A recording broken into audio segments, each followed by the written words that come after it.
Why did the captain's laughter feel heavier than the desert air? Kept her eyes on the clipboard, each tick of her pen steady, precise. Around her, the supply depot clattered with voices and metal, men who thought logistics was just numbers. Smirk cut through the noise. Real soldiers handle weapons, sweetheart, not clipboards. Laughter rippled. She said nothing. She counted boxes, and inside her chest, something colder than shame settled. 43 hours from now, the same man would whisper her like a prayer. But for now, she kept her head down, the ghosts of Kandahar still alive behind her calm eyes. She requested this transfer. Hiding in plain sight was safer than darkness. Nobody questioned a woman with a pen and a warehouse. But as she traced her gloved finger along serial numbers, her father's voice haunted her memory. The wind always leaves a pattern, you just have to feel it. Montana's high desert had been her first battlefield, prairie dogs at 300 meters her reluctant targets. She hated the killing, loved the precision. Her mother's voice followed, quiet, steady, teaching anatomy on long drives to town. Know what you're saving, not just what you're stopping. Those lessons lived in her bones, even as mocked her. That night in her cramped housing unit stared at the footlocker under her bunk.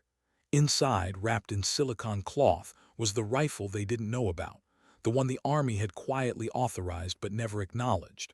Her phone lit with 3 missed calls from her father. She didn't answer. How could she tell him that she was hiding again? Not from enemies, but from the Army itself, which had buried Ghost Eye so deep even her own comrades wouldn't believe it. The drone feed flickered with smoke and chaos. Soldiers trapped en route Saturn, mortar fire falling like a heartbeat. Voice cracked over the radio demanding extraction. Watch from the TOC doorway, a stranger among them. She stepped forward. "Ma'am," her voice low, steady, "I can help." The colonel looked at her, looked past the clipboard and the grease-stained gloves. His protest was instant, sharp. Silence was sharper. When the classified file unlocked on the SIPR terminal, the room went still. 8 confirmed eliminations. Target interdiction honors. Ghost Eye. The tower's metal grated under her boots. Wind clawed at her hair. Lay prone, the M2010 pressed against her shoulder like an old friend. The convoy was dying out there, men she didn't even know. She didn't breathe until the shadow revealed itself, a darkness out of place, a mistake made by the enemy and caught by her father's lessons. The world shrank to crosshairs, calculations, the quiet between heartbeats. The shot broke the silence. Mortar fire ceased. Somewhere, men would live to tell a story they'd never fully understand. When the dust settled, found her cleaning the rifle in the depot, gloves back on, her world returned to its small, invisible routine. His voice was barely a whisper. "I owe you an apology." Her gaze lifted, steady, unflinching. "You assumed a woman counting boxes couldn't understand real combat." Later, alone, felt the familiar weight of being both seen and unseen. She'd saved lives but stayed a ghost. Offer came with a faint smile. A bronze star, a choice, return to a sniper section or remain in supply. Thought about the soldiers who'd laughed, the captain who'd doubted, the men she'd saved who'd never know her name. "I'll stay in supply," she said, but her voice held steel. "On one condition, takes the advanced marksmanship course." Laugh was quiet, proud. "Done. And the Army needs ghosts like you." Weeks later, new soldiers whispered about the supply sergeant who organized ammunition by lot numbers. Would pull them aside, voice low, reverent. "Respect her. You don't know what she's capable of." And Ghost Eye kept counting magazines. Because sometimes dignity doesn't speak, it simply acts. How did the desert night always manage to feel so loud? The generators hummed behind the supply depot, and somewhere beyond the wire the mountains seemed to breathe. Sat on the narrow edge of her bunk, boots unlaced, fingers resting on her knees. 3 missed calls from her father glowed on the small screen beside her. She imagined his voice, rough from years of wind and tobacco, saying her name the way he always did when he was worried. "Bird, you all right out there?" She didn't call back. She couldn't. Not when the words felt like sandpaper against her throat. What could she tell him? That she'd volunteered for invisibility. That after Kandahar, after that impossible 1,340-meter shot that saved a bus full of children, the Army had decided her name was too sharp a truth to leave unburied. So she'd requested the transfer. A supply specialist, a box counter, a ghost. Outside, laughter carried on the dry wind. The younger soldiers, unaware of the ambushes she'd slipped through, the men she'd watched bleed out under Afghan stars. She closed her eyes, inhaled slowly, and forced herself to believe in small routines. The clean lines of a clipboard, the weight of a pen, the way organization could make chaos feel distant. The next morning's voice cut through the depot like a dull blade. "Sergeant, why are you reorganizing the M855A1 by lot numbers again?" His tone dripped with condescension, each syllable a reminder of what he thought she was. "Because defective neck annealing can cause misfires, sir," she replied evenly. She kept her gaze on the crates, not him. "If we need to trace failures, this saves time." "Trace failures," he laughed, loud enough for the others to hear. "This isn't sniper school, Sergeant. You're a supply clerk, not a metallurgist." Laughter bubbled from the others, awkward and forced. She felt the burn in her cheeks but didn't rise to it. She learned long ago that anger was a luxury in a world that measured mistakes in lives lost. That evening in the dining facility, she sat alone at a corner table. A pair of privates whispered across the room, their eyes darting toward her. She caught fragments of their words: detail freak, headache, supply princess. She stabbed at her cold food, the noise around her fatting into memory. "The wind leaves patterns," her father's voice echoed. "People do too. Learn to read them." The next day brought a new sting. During the staff meeting, held her report up like a punchline. "Our supply sergeant thinks she's found a metallurgy issue," he announced, smirking at the officers. "I guess counting boxes wasn't exciting enough." Laughter filled the room, but one person didn't join in. Lieutenant Colonel sat at the head of the table, her pen paused above her notes. She didn't defend, didn't correct. She only made a small mark on the page and kept her face unreadable. Back in her quarters, unclasped the lock on her footlocker. The silicone-wrapped rifle gleamed in the dim light, its precision edges sharp even in shadow. She ran a gloved finger along the stock, feeling the familiar nicks and scratches like braille. That rifle had once been an extension of her heartbeat, steady, unflinching. Now it was just another secret she had to carry. She thought of her last mission, the smell of dust and cordite, the whisper of her spotter arguing for him, the way the world had slowed as she calculated wind drift and thermal currents. Her finger had tightened on the trigger while a school bus sat in the crosshairs of fate. She squeezed, prayed, and watched the impossible become real. And yet here she was, mocked over paper and boxes, her name erased. 2 days later, she was knee-deep in the motor pool inventory when the first distant booms echoed across the valley. Not thunder, not training, real. She froze, head tilted, reading the pattern in the sound. Too close, too irregular. Then the radio crackled to life, shouts, coordinates, code words that made her blood run cold. A convoy ambushed en route Saturn. The provincial reconstruction team pinned down. Mortar fire walking closer. She dropped her clipboard and sprinted toward the Tactical Operations Center. Inside, chaos unfolded on screens and radios. Hovered near the colonel, his face pale but his voice loud, offering plans that sounded more like panic.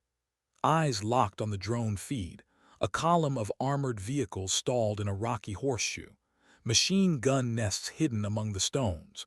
Mortars bracketing them with each shot. "Ma'am," said quietly, stepping forward, "I can help." Spun, incredulous. Sergeant has no business here during combat operations. But didn't dismiss her. The colonel's sharp eyes narrowed, studying her face, her posture, the way she didn't flinch at the chaos. "Pull her classified addendum," ordered. On the secure network, Ghost Eye's file bloomed in green text and redacted lines. The room fell silent as read the words: "Honor graduate, target interdiction, 8 high-value target eliminations." The hit him like a rifle butt to the chest. Ghost Eye murmured, "I thought that designation looked familiar." Swallowed hard. "Ma'am, we can't just—" "Get your weapon," Sergeant said. Her tone was final, unquestionable. Didn't hesitate. She was already moving, boots pounding the gravel as she crossed the compound. The sun was dropping low, casting the mountains in sharp relief. She reached her quarters, unlocked the footlocker, and cradled the M2010 in her arms. The rifle felt heavier than she remembered, or maybe that was the weight of being seen again. She climbed the guard tower on the eastern edge of the fob, her gloves discarded so she could feel the rifle's cold metal against her cheek. The convoy was 900 meters out, flashes of muzzle fire punctuating the dusk. Over the radio, voices were frantic, wounded men being dragged to cover, air support still too far away. Appeared at the base of the tower, his face a storm of disbelief and shame. He said nothing now. There was nothing to say. Lay prone, scope sweeping the terrain was a sniper's nightmare, thousands of possible hide positions. The drone saw nothing, but she didn't need the drone. She watched the pattern of impacts, the timing of the mortar fire, and felt her father's voice again. The wind leaves patterns. Then she saw it, not movement, but absence. A shadow too dark for the sun's angle, a gap in the rocks that shouldn't have been there. 1,170 meters, 80 feet of elevation difference. Wind gusting west at 12 knots, uphill thermals creeping. She dialed her scope, did the math in her head, and exhaled. "Thunder 6, she said into the radio, her voice steady. "This is Ghost Eye. Spotter located. Grid 42 Sierra, Uniform Victor 813276. Request permission to engage." "Ghost Eye, permission granted," came's reply without hesitation. The world narrowed to crosshairs and heartbeat. She squeezed the trigger between breaths. The spotter dropped mid-transmission, his radio falling silent. The mortars stopped. The kill zone shifted from death trap to opportunity. The quick reaction force moved. Men would live. Held her position, scanning for secondary threats, the smell of gun oil and dust sharp in her nose. Below, finally exhaled, a sound barely carried on the wind. She didn't look at him. She stayed on the scope a moment longer, then slowly lowered the rifle. The desert was quiet again, too quiet for how many lives had just been saved. Why did victory always feel so hollow in the quiet that followed? The kill zone had fallen silent, but the desert carried ghosts of its own. Stayed prone on the guard tower's platform, cheek still pressed to the rifle stock long after the enemy's radio went dead. The wind whispered around her, as if reminding her that even perfect shots didn't erase the cost. From the convoy's distant position, faint lights flickered, medics working under the fatting sun, silhouettes dragging the wounded to safety. Somewhere out there, 14 men would breathe again because she'd seen what no drone or officer could. Yet the weight of her finger on the trigger felt no lighter. She lifted her head, eyes blinking against grit carried on the breeze, and only then did she sense presence at the base of the tower. He hadn't spoken since the shot. His boots crunched against gravel as he shifted his weight, but he didn't climb the ladder. Shame has a way of keeping men grounded. She descended slowly, each rung echoing in the hollow tower. At the bottom, met her eyes briefly, just enough for her to see that the arrogance had drained out, replaced by something closer to awe. But he said nothing. Words would have been too easy. She carried the rifle back to the depot as the sky darkened. The supply shelves, orderly and familiar, felt almost absurd now.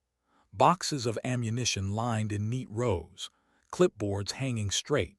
She sat on the edge of a wooden crate and began to clean the M2010, her movements deliberate. The silence stretched until footsteps approached. "I owe you," his voice faltered, uncharacteristically quiet. "An apology."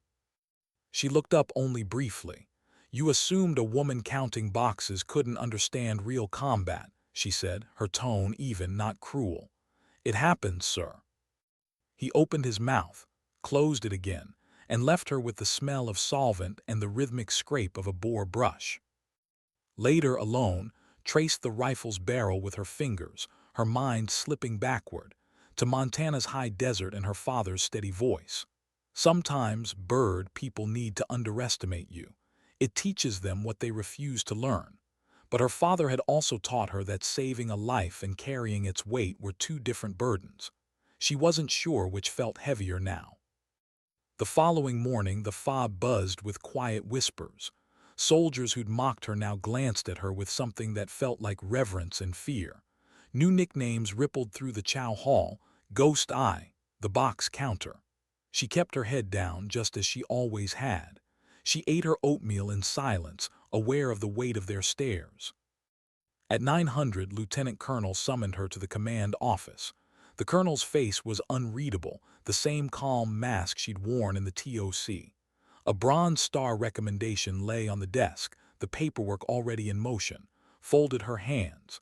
"We're releasing your classified addendum to process this award," she said. "You'll have a choice. Return to a sniper section or stay here in supply." His chest tightened. The words opened old wounds. The smell of Kandahar dust, the ringing in her ears after that impossible shot, the names of those who hadn't come home. She thought about the young privates laughing over their coffee that morning, oblivious to what she'd done. And she thought about the convoy, 14 breathing men who would never know her name. "Stay in supply," she said finally, her voice steady, but her eyes hardened. "On one condition: Captain takes the advanced marksmanship course." A flicker of amusement crossed his face. "Done. And Sergeant," she leaned forward, her voice soft but pointed, "the Army needs ghosts like you, warriors who don't need glory, just results." Nodded once.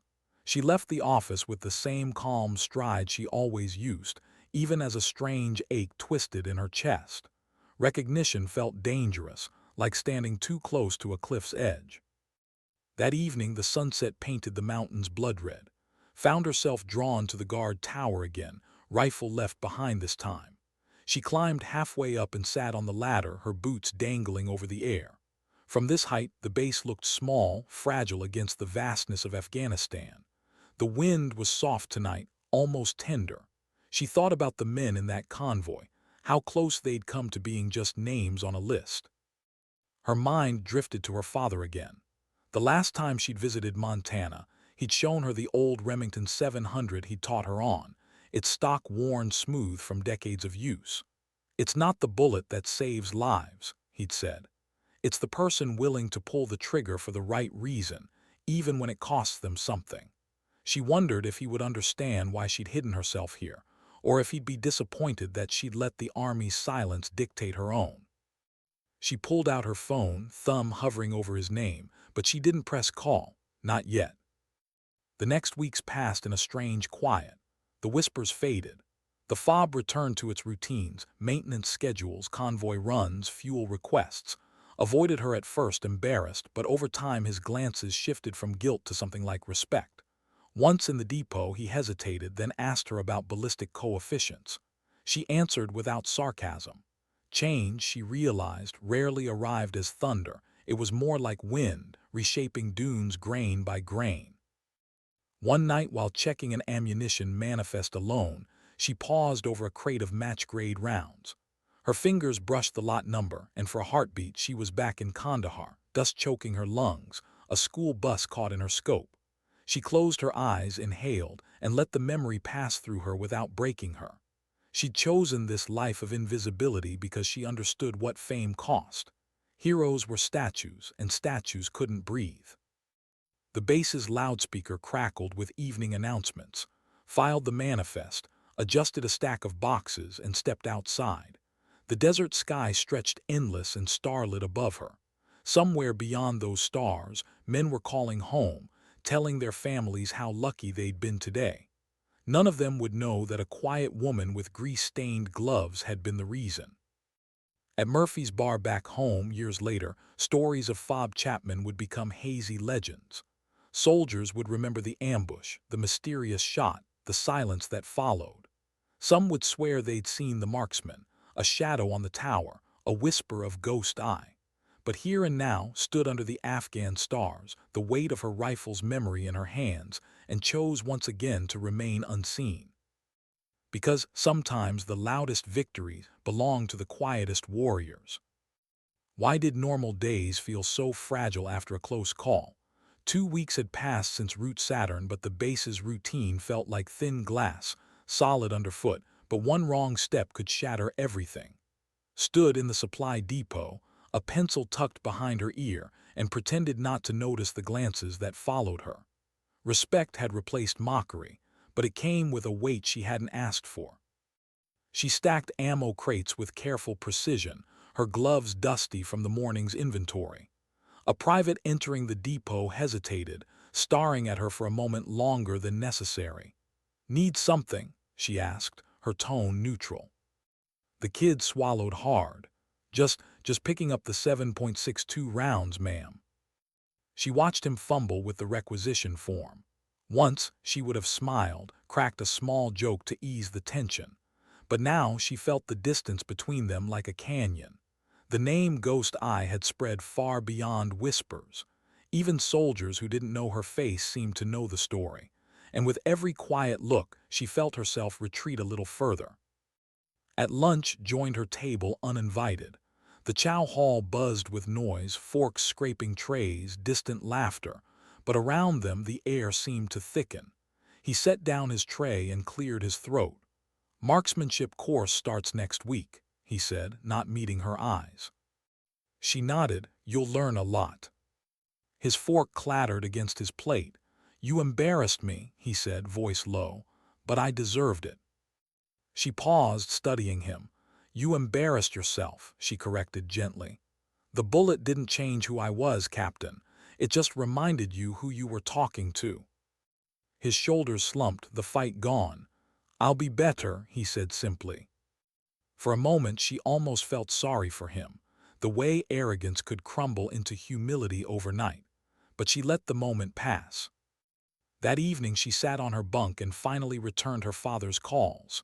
The line clicked and his voice came through, warm, rough-edged, familiar. "Bird," he said, relief flooding the single word. "Thought maybe you'd forgotten your old man." "I could never forget you," she said, her voice catching. He didn't ask for details, but fathers like him didn't need them. "You do what you had to." She hesitated. "Yeah, but it doesn't feel like winning." His sigh crackled through the line. "Saving lives never feels like winning. Winning, for people who don't know the cost." She closed her eyes, letting his words settle. For a moment, the distance between Afghanistan and Montana shrank. The next day brought a new challenge, not enemy fire but bureaucracy. A convoy had returned with reports of ammunition defects. Now quieter and less sure of himself, handed the paperwork. She studied the lot numbers, her gut tightening. The same manufacturer, the same pattern she'd warned him about. "They ignored the warning," she said flatly. He grimaced. "They didn't think it was serious." She shoved the papers back toward him. "Defects don't care about what they think." Later she found in her office the colonel poring over maps and supply requests, handed over the forms. "Ma'am, this is a problem." Scanned the page, her jaw tightening. "You were right about the annealing." His voice softened. "I don't want another Route Saturn, ma'am." The colonel's eyes met hers, sharp and unflinching. "Neither do I." Made calls. The defective lot was pulled, but the delay left uneasy. In war zones, hesitation could be fatal. That night the wind picked up outside her quarters, rattling loose metal siding. Couldn't sleep. She sat at her small desk, cleaning her sidearm out of habit. The smell of oil and gunmetal filled the air, a strangely comforting scent. She thought of her mother now, the trauma nurse who'd once said, "Some wounds don't bleed where anyone can see." She picked up her phone, typed a message to her father, then deleted it. What could she say? That the ghosts were back, that every laugh in the chow hall now sounded like a warning instead of a joke. She set the phone down and stared at the wall until dawn. 3 days later, an intelligence report confirmed her unease. Taliban fighters had been seen moving closer to Chapman, testing perimeters, studying convoy patterns. Called a late-night meeting with her senior staff. Wasn't invited, but she lingered outside, catching fragments through the half-open door. Mortar teams repositioning, possible coordinated attack. His voice, nervous, filled the gaps. She stepped away before they could see her listening. On her way back to the depot, she glanced up at the mountains. Somewhere out there, someone was planning, and someone else was underestimating. Again. The next morning, the sky was sharp and clear, deceptively calm. Walked the depot rows, adjusting crates, mentally running scenarios. The memory of the last ambush pressed against her ribs like a bruise. She wondered how many of these young soldiers understood the fragility of routine, that normal wasn't permanent, just borrowed. A private burst into the depot, out of breath. "Sergeant Colonel wants you in the TOC." She didn't run, but her strides lengthened. Inside, the room was alive with tension, screens flickering, radios crackling. Stood stiffly beside. "Intel confirms movement on the northern," said, her voice clipped. "Mortar positions again. Air supports an hour out." His eyes narrowed on the map. The patterns were too familiar. "They're baiting the quick reaction force," she said quietly. "Same horseshoe tactic. They're counting on us to repeat ourselves." Studied her. "What do you suggest?" "Don't send the QRF blind. Let me watch the first." Shifted uncomfortably. "Ma'am, we can't just—" "We can," interrupted. "Ghost Eye, you're up." Minutes later, climbed the tower again, this time with a different weight in her chest. The base below looked orderly, almost peaceful, a cruel illusion. She scanned searching not for movement but for the absences, the shadows that didn't fit. She found one, then another. Not mortar positions, yet spotters like before, probing, testing. She whispered coordinates into the radio, calm and precise. His voice replied, strained but respectful now, relaying orders. Below, soldiers adjusted their defenses. Felt the wind shift against her cheek, cool and fast. Her father's voice whispered through memory. "The wind tells the truth if you let it." Through her scope, she caught a glimpse of a distant figure lifting binoculars. Her heartbeat slowed. This wasn't the moment to fire, not yet. She needed the bigger picture. Patience was the difference between survival and regret. As the sun dipped, she finally lowered the rifle. The shadows had shifted, the enemy testing complete. Tomorrow they'd come harder. She climbed down, boots landing softly on gravel. Back in her quarters, she sat on her bunk and let the silence press in. She thought about the convoy's laughter, about its pale face, about its quiet trust, about the families thousands of miles away who didn't know their lives rested on invisible hands. She whispered to the empty room, a habit from childhood. "Stay ghosts, stay unseen." Then she closed her eyes and let the desert's restless wind sing her to a shallow sleep. Why did the mountains always look closer at dawn? Leaned on the guard tower's railing as the sky bled pale gold over the. From this height, the fob seemed almost fragile, just thin walls and habit holding back a world that didn't want them there. Her breath clouded in the morning chill. Below her, soldiers were already moving, checking Humvees, slinging rifles, pretending the quiet wasn't temporary. She studied the ridges again, reading the angles of light, the way shadows shifted as the sun climbed. Somewhere out there, men were doing the same, watching, waiting, drawing maps in their minds.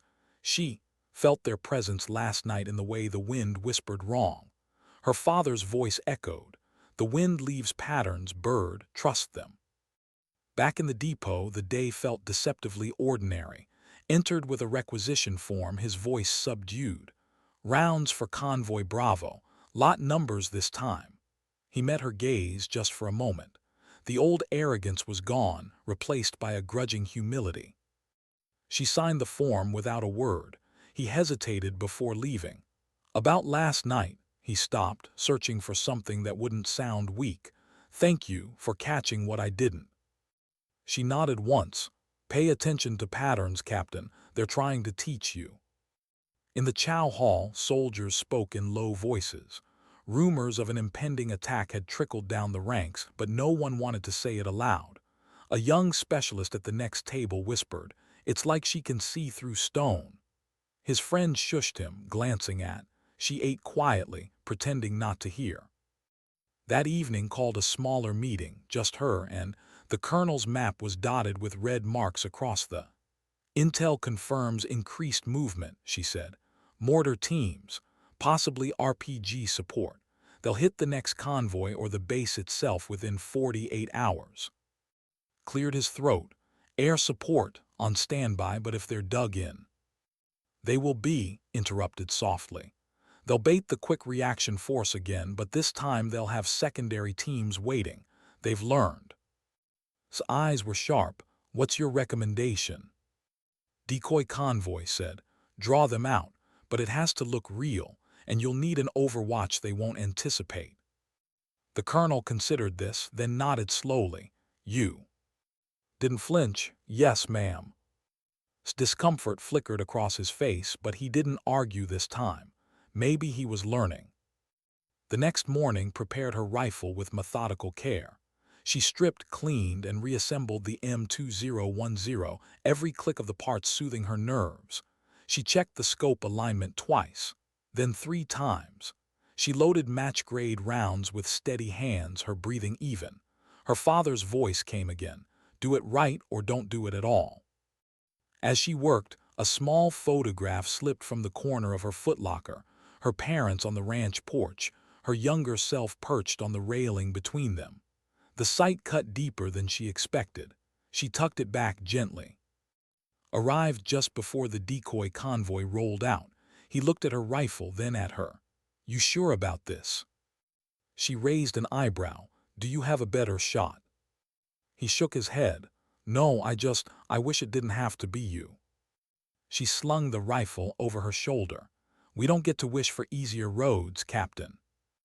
The decoy convoy moved slowly down Route Saturn under a high, cloudless sky. Took position on a rocky outcrop overlooking the valley, her camouflage blending with the terrain. The wind tugged at her hair as she settled behind the scope, scanning for the patterns she'd been taught to read since childhood. Minutes passed, then an hour. Radios crackled with routine check-ins. Nothing moved but the dust, yet something in her chest tightened, a tension older than fear. She adjusted her scope, watching a cluster of rocks that seemed too perfectly placed. A faint glint, sunlight off glass, flashed and vanished. Her voice was calm in the radio. Thunder 6, this is Ghost Eye. Possible overwatch position. Grid 42 Sierra Uniform Victor 814281. Copy, Ghost Eye's voice replied. Stand by for confirmation. She didn't need confirmation. She shifted her scope slightly, scanning the edges of the formation. A shadow rippled, a spotter signaling with a small mirror. She felt her heartbeat slow, her focus narrowing. But she didn't fire. Not yet. If they thought they were unseen, they'd reveal the mortar teams. 5 long minutes crawled by. Then the valley erupted, RPG streaks flashing from a ridge farther west, mortar tubes coughing smoke. The convoy scattered, but their retreat was staged. Over the radio's voice was tense. Ghost Eye, do you have eyes on their fire base? She adjusted for wind. Affirmative. Grid 42 Sierra Uniform Victor 811274. Engaging spotter now. Her first shot broke the air like a whip crack. The spotter crumpled silently, his mirror tumbling down the rocks. She shifted, exhaled, and sent 2 more rounds, one into a mortar crew, another into a fighter scrambling for an RPG. Through her scope, she watched the enemy's formation fracture. Confusion rippled across their lines. Below, friendly forces advanced. His voice over the radio carried a new tone, not arrogance but trust. Targets suppressed, moving on their flank. As the ambush collapsed, kept scanning for threats, her finger light on the trigger. She spotted a fighter breaking away, sprinting up a gully, likely carrying intel or radio codes. She led him in her scope, calculated wind drift, and fired. He fell, a small figure swallowed by the desert. The radio went quiet except for short, efficient transmissions. Then's voice, convoy returning, casualties minimal, Ghost Eye, excellent work. Didn't answer right away. She stayed behind the scope, heart still hammering, the adrenaline slow to fade. She knew the numbers mattered, casualties, grids, coordinates, but they didn't measure the weight of the silence after. When she finally returned to base, Soldiers watched her with something like reverence. She walked past them without meeting their eyes, her rifle slung casually as though it were nothing. Inside the depot, she began cleaning the weapon, returning to the ritual that grounded her. Entered quietly. "You saved them again," he said. She didn't look up. "We saved them." He hesitated. "You ever get tired of being invisible?" She paused, then shrugged. Visibility doesn't keep people alive. That night she stood outside under the stars. The mountains loomed dark against the horizon. The air was cool, the wind gentle, like Montana on a rare peaceful evening. She thought of her father's ranch, her mother's hospital shifts, the life she'd left behind.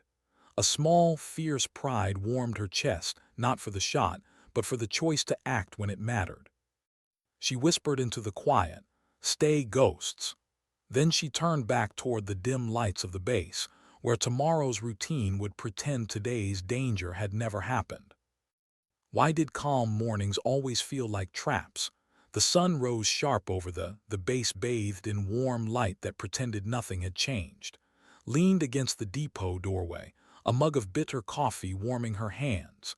Soldiers bustled across the yard, laughter echoing like they'd never seen death, but knew better. The desert had a way of hiding its claws until you weren't looking. She sipped her coffee and watched, giving instructions near the motor pool. He looked different now, shoulders a little lower, voice a little softer. 2 weeks of whispered stories about Ghost Eye had humbled him, but humility didn't erase mistakes. She knew pride had a way of creeping back when fear faded. Inside the depot, ran her fingers along a stack of crates, checking lot numbers she already knew by heart.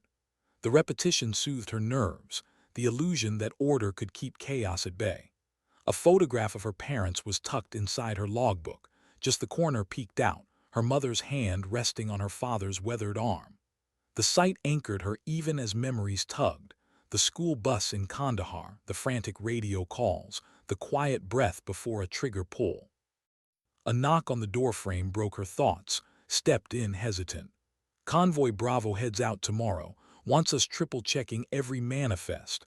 No defective ammo this time." She closed the logbook. "Already done." He shifted awkwardly. "You still not taking credit for Route Saturn?"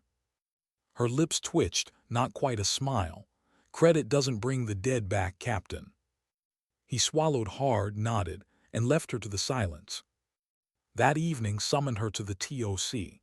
The colonel stood by the map board, fingers tracing. "Intel suggests another cell is regrouping," said quietly. "They're angry and they're patient." Studied the map, same grid. "Close, North Ridge this time. They're watching us as much as we're watching them." A beat of silence stretched between them. His face was calm, but her eyes betrayed a flicker of weariness. "You could transfer back to a sniper section, stateside, less risk." Considered it just for a heartbeat. The thought of green Montana fields, her father's porch, her mother's gentle teasing, it pulled at her chest. But the image of 14 soldiers returning home, oblivious to the shot that saved them, burned brighter. "I stay," she said. Nodded once, then stay sharp. Night settled heavy over the base. The wind rose, rattling loose siding and whispering through the wire. Lay awake on her bunk, the shadows on the ceiling shifting with every flicker of the hallway light. She remembered her mother's words, "Some wounds don't bleed where anyone can see." She traced a finger along the scar on her left forearm, a reminder of an ambush 3 deployments ago, and felt the truth of it. Her phone glowed on the nightstand. A new message from her father. "Bird, storms rolling in back home. You'd like the wind tonight." She typed a reply, "Stay warm, Dad," and hesitated. Then she added, "Miss you both." The sending icon spun, then disappeared. Somehow, even across thousands of miles, she felt their steadiness. The next day, Convoy Bravo rolled out under a cloudless sky, stood by the depot, watching the Humvees disappear into the shimmering horizon. Past her, tension tight in his jaw. "We'll be back by 1700, he said. She nodded, but unease coiled in her stomach. The mountains were too still. Even the wind seemed to be holding its breath. At 1400 hours, the first garbled transmission came through, static, then a voice breaking. Taking fire, North Ridge, multiple positions need overwatch. The line cut. Didn't wait for orders. She grabbed her rifle, slung her kit, and sprinted for the eastern tower. Appeared beside her at the ladder, breathless. "We're calling in air support." "Too late," she said, climbing fast. "They'll be overrun before it's here." From the tower's platform, she spotted the convoy, a smear of dust and movement against the barren slope. Mortar bursts chewed the ground around them. She set her rifle, adjusted her scope, and scanned there, a flicker of movement, just a fraction too smooth to be wind or rock. She dialed elevation, compensated for wind drift, and exhaled. The shot cracked. A distant figure fell, disappearing among stones. "First target down," she reported. Her voice was calm, but her pulse thundered. Below relayed positions, calling adjustments for the quick reaction force. His voice came over the net, steady, sharp. "Ghost Eye, priority is the RPG team on the western slope." She swung the rifle, found the glint of a launcher tube, and squeezed the trigger. The fighter collapsed, the RPG clattering uselessly down the rocks. She kept firing 3 shots, 4, each one deliberate, each one a choice. Around her, the base roared with coordinated movement. Soldiers mobilizing, medics prepping, shouting grid references with growing confidence. The radio crackled again. "Convoy moving, ambush breaking, Ghost Eye, keep them pinned." She tracked a runner scrambling up a ridge, likely a spotter with coordinates. The wind shifted slightly. She adjusted without thinking. Another squeeze. Another life ended before it could take more. Minutes stretched into a brutal eternity. Finally, his voice cut through the static. "Convoy is clear, casualties minimal. Good work, all units." Kept her scope on the moment longer, ensuring no stragglers remained. Then she lowered the rifle, the silence roaring in her ears. When she climbed down, was waiting. Sweat streaked his dusty face, but his eyes held no mockery now, just respect. "You saved them, again." She unslung the rifle. "We saved them." He glanced at the horizon. "Does it ever get easier?" Her gaze followed his to the mountains. "No," she said softly, "it just gets heavier." That night the base was strangely subdued. No laughter in the chow hall, no careless jokes. The younger soldiers stole glances at her as if she were some kind of myth made flesh, but didn't feel like a legend. She felt like a woman carrying ghosts on her back. In her quarters, she opened her footlocker and took out the photograph of her parents. She traced her mother's smiling face, then her father's lined one. Quietly, she whispered, "Still counting boxes, Dad, still keeping the ghosts alive." She set the photo back and sat on her bunk, the desert wind slipping through a crack in the window. Outside, the mountains waited, silent, patient, and unchanging. Sometimes, she thought, survival wasn't about glory.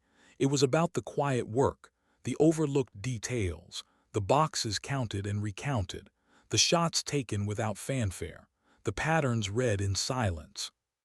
And she knew deep down the fight wasn't over. It never was. The wind had already shifted again. Why did the desert seem to hold its breath before it broke? The morning after the convoy ambush, the base felt almost serene, too serene. Moved quietly among the depot shelves, checking manifests with deliberate focus, but a subtle tremor of unease threaded her movements. Calm wasn't trust, it was a warning. A private entered, nervously clutching a clipboard. "Sergeant, ma'am, Captain said to have you double-check the Bravo supply logs." His voice cracked on "ma'am." She took the board, scanning the numbers. "Tell the captain it's already done." She looked up, her expression softening as she caught the young soldier's worried eyes. "You did fine yesterday," she added gently. The kid blinked, then nodded, his shoulders easing as he left. The base had changed overnight. The same soldiers who once ignored her now watched her with cautious reverence. It wasn't praise she wanted, it was trust. Yet she couldn't stop hearing her father's voice in her mind. The wind leaves patterns. Don't let them blind you with flattery. In the chow hall, slid into the bench across from her. His face was pale from a sleepless night, but his voice carried a newfound steadiness. Intel says the ambush yesterday wasn't the last of it. They're regrouping. New mortar tubes, maybe heavier weapons. She took a sip of coffee, its bitterness grounding her. They'll adapt, so will we. He studied her for a long moment. Once you in the operations briefing this afternoon, not as supply, his voice caught briefly, as ghost eye. The briefing room was crowded, maps spread across tables, radios hissing, a drone feed flickering on the wall. Lieutenant Colonel stood at the head, her presence a quiet anchor. Intel confirms multiple cells converging on our AO, she said. They're probing for weaknesses. If they breach our perimeter, we lose control of Chapman. Studied thee on the map. Her mind traced wind patterns, slopes, and vantage points as easily as breathing. They'll use the western draw, she said quietly. It offers cover, and from there they can bracket the motor pool and the TOC. Frowned, that draw's heavily patrolled. She met his gaze evenly. So was Route Saturn. The room fell silent. Eyes flicked to her, sharp and approving. We'll position teams there, but quietly. If they know we're watching, they'll adapt again. She nodded. The pattern was forming. The enemy wasn't reckless. They were patient hunters. That night the wind carried a strange energy, soft, unsettled like whispers threading through the wire. Climbed the eastern tower without her rifle, just to feel the height in the air. The base below was quiet, tents glowing faintly, Humvees like dark stones under the moon. She closed her eyes and listened. The creak of metal, distant generator hum, a lone dog barking far off. Somewhere beyond the hills, someone else was listening too. Her phone buzzed in her pocket, a message from her father. Storm broke the barn roof. Don't worry, I fixed it. Wind's calmer now. She smiled faintly. He always fixed what broke. She wished she could do the same for herself. At 300, the base alarm shattered the night. Was out of her bunk before the second wail, boots on, rifle slung. Outside, the mountains flickered with faint light, RPG trails streaking across the dark. His voice barked orders near the TOC, soldiers scrambling to defensive positions. His calm voice cut through the chaos on the net. Western draw breached, multiple hostiles, ghost eye take overwatch on Tower 2. Sprinted across gravel, the night air sharp in her lungs. She scaled the ladder 2 rungs at a time, the M2010 bouncing lightly against her back. At the top, she dropped prone, scope to eye, searching. Through the reticle, she spotted shapes moving in the darkness, dozens of them, coordinated, disciplined. Mortar tubes glinted faintly in the moonlight as teams set up under the cover of boulders. The wind gusted eastward, faster than before, an extra half-moa adjustment. She dialed the scope without conscious thought. Thunder 6, Ghost Eye. Multiple mortars at Grid 42 Sierra Uniform Victor 808286. Engaging. The first shot cracked, the recoil settling into her shoulder like an old friend. A mortar man dropped. The second shot ripped through another's chest. Her radio hissed with his voice. Good hits, Ghost Eye. Keep them blind. She moved methodically, breath, squeeze, exhale, each round deliberate, each choice a thread in the fragile tapestry of survival. Below, friendly forces repositioned, responding with machine gun fire and grenades. But the enemy adapted quickly, shifting positions, using the terrain's folds to mask their movements. A figure darted along the ridge, likely a commander or spotter, tracked him, compensating for wind drift and elevation. She fired. The figure spun and crumpled. The battle stretched long into the dark. Tracers streaked like falling stars across the valley. The air stank of cordite and dust. Felt the world narrow to her scope's circle, the wind's whisper and her own heartbeat. Time blurred, minutes, hours, all dissolving into the rhythm of breath and trigger pulls. Finally the gunfire ebbed. The radio crackled with his voice. Western draw secured, casualties minimal, outstanding work. Stayed prone a moment longer, eyes sweeping the horizon. The mountains looked unchanged, silent, eternal, indifferent. She exhaled, muscles trembling as the adrenaline faded. Climbing down, she found waiting near the tower base, his face drawn but grateful. "I don't know how you do it," he said quietly. She slung the rifle over her shoulder. "Patterns," she said simply, "and patience." He nodded, understanding flickering in his eyes. "They'll write your name into a report," he said, "but it won't say what it cost you." Her throat tightened. It never does. Later in her quarters, sat on her bunk, rifle cleaned and stored. The photograph of her parents lay on her lap. She traced her mother's smiling face with her thumb, then her father's lined one. "Still here," she whispered. "Still counting boxes." The wind outside had calmed again, as if nothing had happened. The base was quiet now, soldiers sleeping, medics checking bandages, mechanics prepping vehicles for tomorrow. The world kept moving forward, indifferent to ghosts. She thought about the young private she'd reassured earlier, about the men in the convoy, about the families back home who would never know the sound of a single, saving shot. She thought about her own silence, the choice to remain unseen even when being seen might have felt like vindication. Because Ghost Eye wasn't about glory. It was about the unseen work, the invisible hands that shaped survival, and she knew as the desert stars wheeled overhead that the fight wasn't over, not tonight, not tomorrow, not ever. The wind would shift again, and when it did, she would be ready. Why did endings never feel like endings? Dawn slid pale light over the Hindu Kush as if to prove the world had survived another night. Stood on the guard tower alone, hands curled around a steaming tin mug, her breath rising in thin plumes.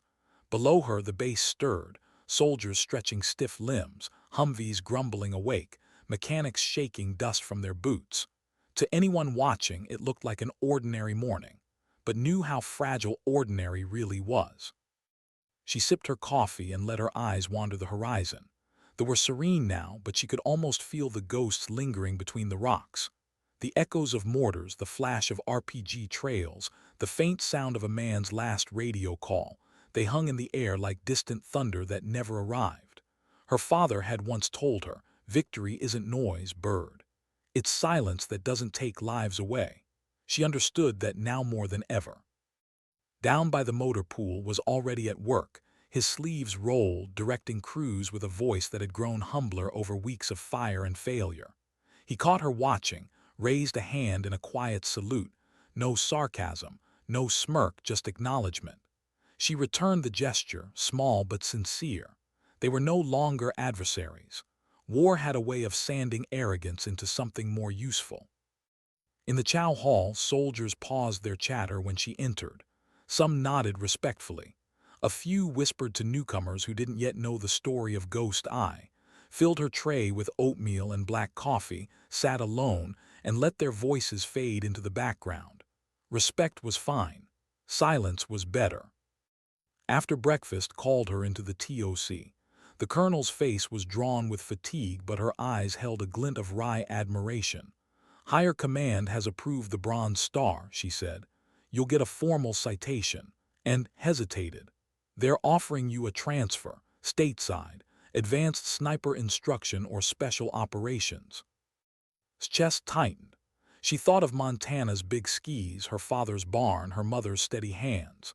She imagined evenings on the porch, the wind tugging at the prairie grass, no mortars, no convoys, no ghosts. The idea of leaving Afghanistan tempted her like a distant oasis. But then she saw the depot shelves in her mind. The crates lined perfectly, the manifests double-checked, the young soldiers who still had so much to learn about patterns and patience. And she thought about Root Saturn, about 14 breathing men who would never know her name, about's quiet apology and trust. She met's gaze. "Thank you, ma'am, but I'm staying here, at least until the next rotation." Studied her for a long moment, then nodded. Understood, the army could use more ghosts. That evening, the wind picked up again, teasing dust across the yard. Sat outside her quarters on a battered folding chair, her rifle across her lap, not in readiness, but in habit. She watched the sunset spill crimson across the horizon and felt the strange ache of knowing her work would never truly end.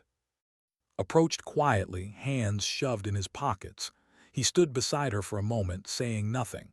Finally, he spoke, his voice low. "You ever wish someone else could be the ghost just once?"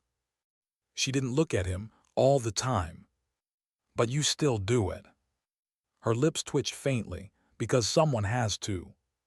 They stood together in silence, watching the desert swallow the last of the light. Later that night she called home. Her father answered on the second ring. "Bird," he said, relief soft in his voice. "Hey, Dad," she paused, letting the sound of his breath ground her. "How's the barn?" "Roof's fixed. Your mother says hi. Wind's calmer now." She closed her eyes, imagining the ranch, the porch light glowing against the dark, the grass bowing under the breeze. "I miss it," she whispered. "We miss you." For a long moment neither spoke. Finally he said, "You still reading the wind?" She smiled faintly. "Always."